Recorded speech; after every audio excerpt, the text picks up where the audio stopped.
the air if you didn't do them. Hey guys, Tez here and welcome back to my channel. In today's video I'm going to be giving you a little bit of an insight into the Overseas Pharmacist Assessment Programme, otherwise known as OSPAP. Now before we get started, I just want to say I haven't done this programme, but because a few people have been asking me what it entails and how they can be pharmacists in the United Kingdom, and because I've been researching this information to share it with them, I just thought why not share it with you all so that hopefully I can answer your questions before you even think about them. In this video I'm going to be mentioning a few links and a few websites, and I'm going to link them all down in the description box below so you can follow on and do more research if you want to. From what I've seen, there's 3 steps to becoming a pharmacist in the UK if you did your degree elsewhere, and how you do that is step 1, you complete the OSPAP programme, which is usually 52 weeks, and I think that usually links up to a year's worth of uni with the final year students at the uni that you pick. Step 2 would be to do the pre-registration training year, where you do dispensing and whatever pre-regis do. I've talked about it before. And step 3 would be to sit and pass the GPHC exam.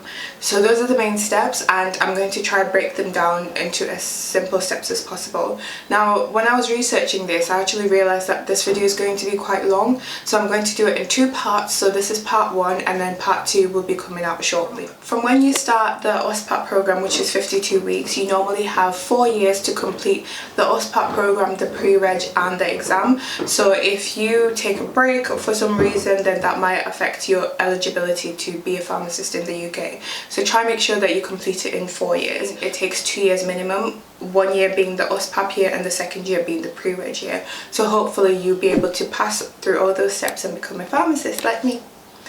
The first thing you need to do is apply to the General Pharmaceutical Council, or the GPHC, for an eligibility letter. Now you need this letter to be able to apply to universities for you to do the OSPAP programme. Now as part of the application you need to send them a few documents, and you also need to send them £687, which is non-refundable because that's the cost of processing your application. So if your application is denied, then they keep that money because that's how much it costs to do the stuff. So some documents you need to send them yourself, and some documents need to be sent by your previous employer or your university, and they verify your degree and your experience as a pharmacist in your home country.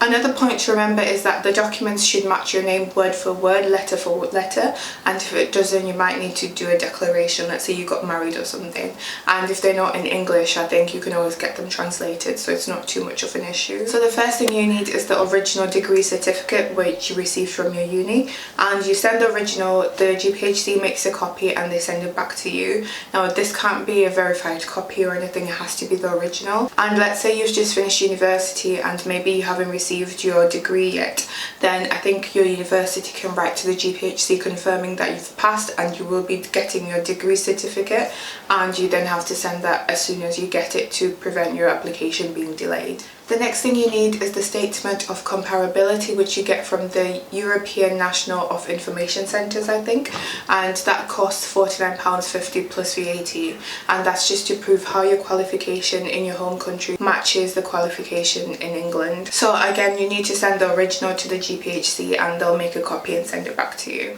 The next thing you need is a certified copy of your identification page on your passport. Now I think obviously this can be the original, because if you're still in your home country you can't send your passport, because how's that going to work?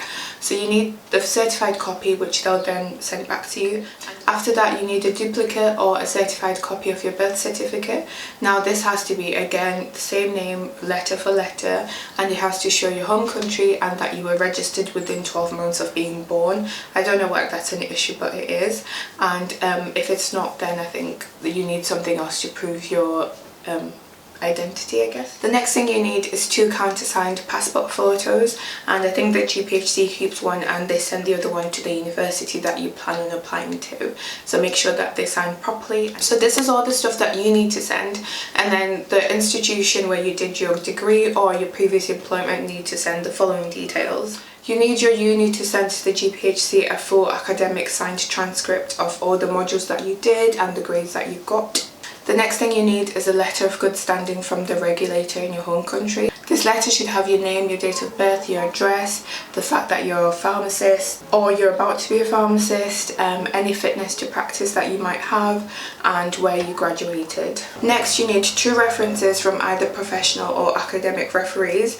One of them has to be from your academic tutor and the other one has to be from your current employment or previous employment, as long as it's within a certain time frame. I think if you're already in the United Kingdom, when you apply, you need another reference from your current employer in the UK as well, so 3 in that case. And I think the most important thing is that your referee can't be related to you, so it couldn't be your auntie who works at a uni or something. It has to be someone you know on a professional or academic level.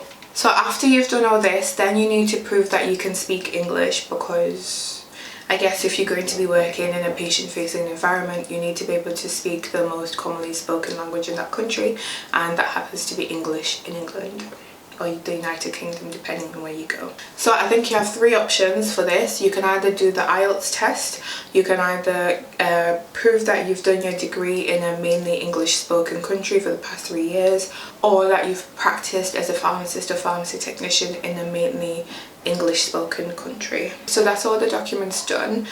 When you're sending your application, you need to name your preferred uni option. So there are currently 5 universities that you can apply for the OSPAP program, and I'll be talking about them in the next video. So after you've sent your application, then the GPHC will assess it, and fingers crossed you then get your eligibility letter, which means you're now ready to apply to a university. I'm going to leave this here for now, and we'll touch back on that in the next video, because this video is getting quite long and I'm sick of hearing my voice. So let me know if you have any questions in the meantime, and maybe depending on when I see them, I might be able to answer them in the next video. So that was quite a lot of information to share, and I hope you found some of it useful. Anyways, let me know in the comments if you have any questions or if there's any videos you want to see. Tap the like button so the video reaches more people. Subscribe if you haven't already, because that really helps me out. And until next time, bye for now.